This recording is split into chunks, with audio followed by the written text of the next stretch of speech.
मित्रांनो नमस्कार. मी महेंद्र शिंदे आणि तुम्ही पाहत आहात सेन्स अँड टेस्ट. मित्रांनो, भारत हे आपलं लोकशाही असलेलं स्टेट आहे, लोकशाही असलेला देश आहे. आपल्या देशामध्ये 1950 पासून आपण लोकशाही मार्गानं आपला कारभार देशाचा म्हणून असलेला हाकतो आहेत. ही लोकशाही आपण जरी म्हणत असलो की ह्या लोकशाहीचा उगम आपल्याच देशामध्ये झालेला आहे, कधी काळी खूप वर्षापूर्वी, काही हजार वर्षापूर्वी. परंतु तो भाग सोडा. परंतु अलीकडच्या काळामध्ये आपण म्हणतो की फ्रेंच राज्यक्रांतीनंतर लोकशाहीचा उदय झाला. नंतर ती इंग्लंड, अमेरिका आणि इतर काही देशामध्ये आली. आपला देश तर पारतंत्र्यातच होता. आपल्यावर इंग्रजांचं राज्य होतं आणि हे राज्य हाकलून लावल्यानंतर इंग्रजांचं 1950ला आपण आपली राज्यघटना स्वीकारली, जी लोकशाहीचा उद्घोष करते. स्वातंत्र्य, समता, बंधुता आणि न्याय या मार्गानं चालण्याची प्रतिज्ञा घेते. एका अर्थानं आपण जर पाहिलं की आपल्या देशामध्ये लोकशाही एकदम आली, म्हणजे त्यासाठीची आपली मनोभूमिका, आपलं मानस तयार नव्हतं. कारण बाकीच्या देशामध्ये लोकशाही आली, फ्रान्स असेल, इंग्लंड असेल, अमेरिका असेल, ती फार टप्प्याटप्प्यानं आली. आणि ती आली त्याचं कारण होतं शिक्षणातून जो तिथे समाज विकास झाला, माणसांच्या मनांच्या रुंदी वाढल्या, त्यांच्या मनाचं क्षितिज वाढलं, मोठं झालं, विस्तार झाला.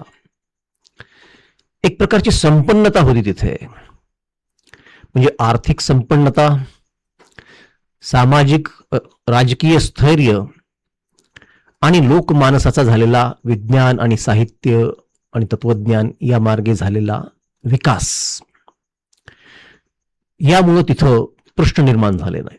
आणि सर्वात महत्वाचं म्हणजे टप्प्याटप्प्याने झालेलं लोकशाहीचा विस्तार. उदाहरणार्थ, अगोदर युरोपीय देशामध्ये लोकशाही असलेल्या सुद्धा सर्वांनाच मतदानाचा अधिकार नव्हता, स्त्रियांना नव्हता, काही विशिष्ट उत्पन्न असलेल्या लोकांनाच होता.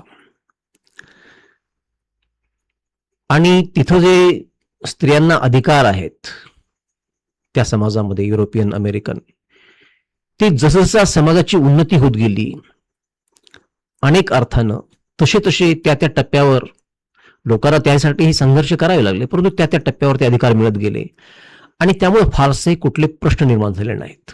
आपल्या देशामध्ये मात्र आपण एकदाच सर्वांना स्वातंत्र्य दिलं, मतदानाचा अधिकार दिला, अशा अनेक गोष्टीच लागू केल्या. ते खूप चांगलं झालं, परंतु याचे काही धोकेही आहेत आणि आज ते आपण बऱ्यापैकी भोगतो आहोत. घटनाकारांनी, डॉक्टर बाबासाहेब आंबेडकरांनी तेव्हाच आपल्याला सचेत केलं होतं की मी घटना तुमच्या पर्यंत देतोय, तुम्हाला सोपवतोय, परंतु घटना तुम्हाला कधी डाऊन करणार नाही, तुम्हाला खाली बघायला लावणार नाही. परंतु ही घटना ज्यांच्या हातात असेल, जी सरकार असतील, ती मात्र काहीही करू शकतात. तुम्ही त्यांना, म्हणजे तुम्ही घटनेला जर डाऊन बघायला लावलं तर त्यात माझा दोष नाहीये, असं बाबासाहेबांनी आपल्याला सांगून गेलेलं आहे. अशी एक प्रकारची सूचना आपल्याला देऊन गेलेल्या आहेत.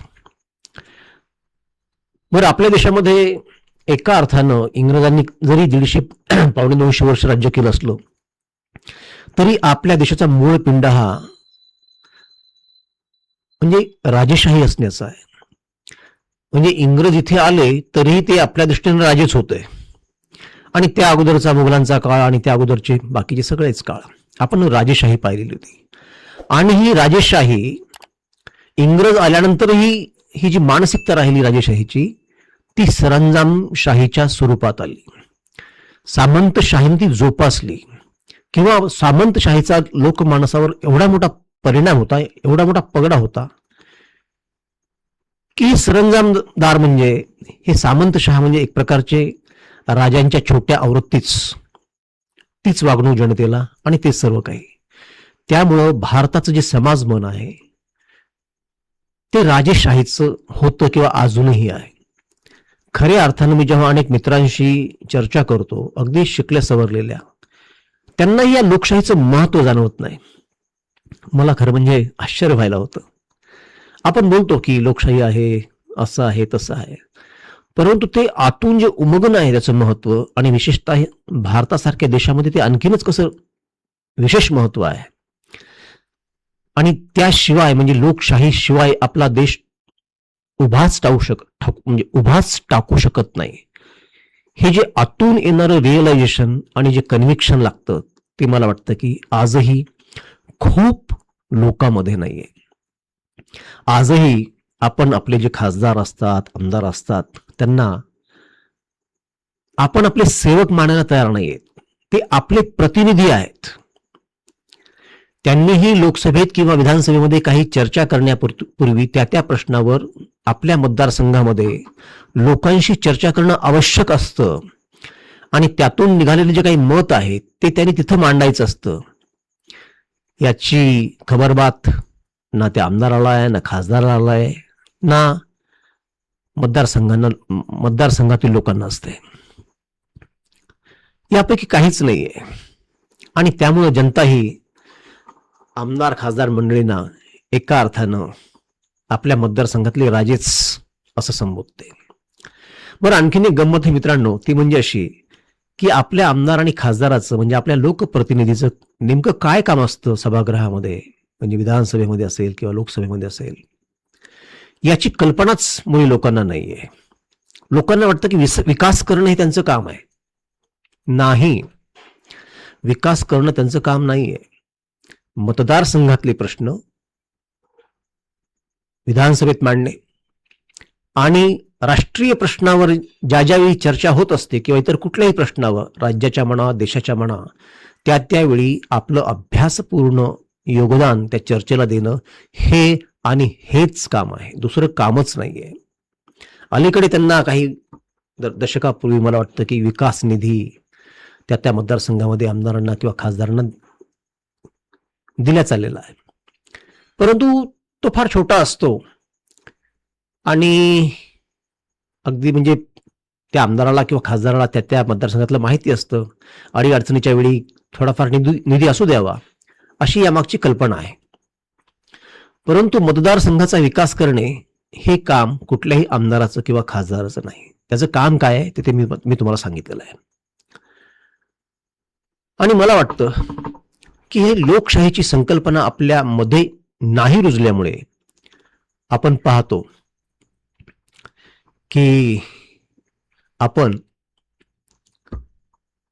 आपले आमदार असतील, खासदार असतील किंवा प्रधानमंत्री असतील किंवा मुख्यमंत्री असतील, यांना आपण आपले सेवक आहोत हेच आपण मानायला तयार नाहीयेत. दुसरी गोष्ट महत्वाची अशी की आपण आपल्या देशाचे असतो. आपल्याला कोणत्याही पक्षाशी फारसं काही घेणं देणं नसतं. जो पक्ष आपल्याला वाटतं की याची धोरणं देश पुढे नेतील त्याला आपण मतदान केलं पाहिजे. परंतु आपल्या मतदानाचे निकषच वेगळे आहेत. तो माझ्या जवळचा आहे का, जवळचा म्हणजे जातीचा, तो आपल्याला काही म्हणजे मदत करणार आहे का, मतदानासाठी आपल्याला काही पैसे देणार आहे का, माझं काही कुठं काम पडल्यानंतर तो माझ्या मदतीला येणार आहे का, अशा प्रकारचे आपले निकष असतात. तो माणूस सभागृहामध्ये जाऊन जनतेचे प्रश्न पुढे रेटू शकेल काय, सभागृहामध्ये आलेल्या कुठल्याही प्रश्नावर आपलं अभ्यासपूर्ण योगदान देऊ शकणार आहे काय, याचा त्यांना म्हणजे लोकांना थोडाही विचार करावा वाटत नाही. आणि असं असेल तर मला वाटतं की लोकशाही रुजायला आणखीन खूप दिवस बाकी आहेत. आणखीन एक नवीनच खूळ, नवीन नाही तसं ते फार जुनच आहे, परंतु धर्माधर्मामध्ये जे लोक भेद करतात आणि त्यातून आपली वोट बँक जी निर्माण करतात, आणि सगळं राजकारणच म्हणजे आपण काय म्हणूया, समाजाच्या वेगवेगळ्या तुकडेच करतात ते. वेगवेगळ्या समाजामध्ये देशातील जनतेला टाकतात आणि आपल्याला फार हवंसं वाटतं की माझ्या धर्माचा माणूस, माझा धर्म टिकला पाहिजे, उन्नत झाला पाहिजे, आणखी काय झाला पाहिजे. मित्रांनो, सगळेच धर्म राहणार असतात. धर्म ही खाजगी बाब असते. आपण आचरण करायची, आचरण तर कोणीच करत नाही, आपल्या धर्माचं ज्ञान तर कोणीच घेत नाही. परंतु तरीही आपल्या धर्माचा मात्र आपल्याला अभिमान असतो आणि या अभिमानामुळेच हा देश आज दुभंगलेला आहे. सरकार येतील, सरकार जातील, आज आपण आहोत, उद्या पुढची पिढी असेल. आपण देशाचं सार्वकालीन हित पाहिलं पाहिजे. आपला देश एकत्र कसा राहील, आपण ज्याला एकता आणि अखंडता देशाची, खरं म्हणजे ही फ्रेज काँग्रेस काळामध्ये काही दशकापूर्वी फार फेमस झालेली होती, फार सर्वदूर पोहोचली होती. ती कोणत्या हेतून पुढे आणली होती, काय होती, त्याबद्दल काही लोक शंका घेतात असेलही, परंतु ते महत्वाचं आहे, आपल्या देशाची एकता आणि अखंडता. त्यामुळे लोकशाही काय आहे ते समजून घ्या. समता म्हणजे काय आहे, ती का हवी आहे, स्वातंत्र्य म्हणजे काय आहे, ते का असावं, बंधुता काय भानगड आहे आणि न्याय काय आहे. या गोष्टी आपण जोपर्यंत लक्षात घेणार नाहीत, जोपर्यंत आपण आपली स्वतःची जात आणि धर्म दूर ठेवणार नाहीत, असे ते नंतर काही दिवसांनी, काही दशकांनी होणारच आहे, दूरच होणार आहे. त्याला अनेक कारणं आहेत. तोपर्यंत आपण आपल्या देशाचा खऱ्या अर्थानं विकास करू शकत नाहीत, तोपर्यंत खऱ्या अर्थानं आपण आपले नेते निवडू शकत नाहीत. मित्रांनो, मी अनेक वेळा, मला वाटतं मी अनेक मित्रांशी बोललेलो आहे की आजचा खरा कुठला प्रश्न असेल तर तो आहे नेतृत्वाचा. नेतृत्व म्हणत असताना मी केंद्र सरकारमध्ये पंतप्रधान कोण आहे किंवा राज्यामध्ये मुख्यमंत्री कोण आहे एवढंच बोलत नाही, एवढ्या पुरतच बोलत नाहीये. परंतु तुम्ही कुठेही जा, अगदी शिक्षकांची संघटना असू देत, एसटी कर्मचाऱ्यांची संघटना असू देत, प्राध्यापकांची संघटना असू देत, अगदी आपल्या वार्डचा वार्ड मेंबर असू देत, आपण सुविद्य लोकांना तिथे बसवतोय का? अगदी प्राध्यापकांच्या संघटनेमध्ये सुद्धा, शिक्षकांच्या संघटनेमध्ये सुद्धा आपल्याला तर वाटू लागलेलं आहे की दोन देणार आणि दोन घेणार असलं पाहिजे. नेतृत्वासाठी बुद्धीची चमक आवश्यक आहे, समज आवश्यक आहे, असं कुणालाच वाटेनासं झालेलं आहे. मित्रांनो, कुठल्याही स्तरावर, कुठल्याही संघटनेमध्ये, कुठल्याही पक्षामध्ये मला वाटतं की पक्षाचं नेतृत्व जे आहे ते बौद्धिक क्षमता असलेल्या लोकांकडेच गेलं पाहिजे. मला वाटतं की फार मोठी खूण आहे उन्नत समाजाची, प्रगल्भ समाजाची.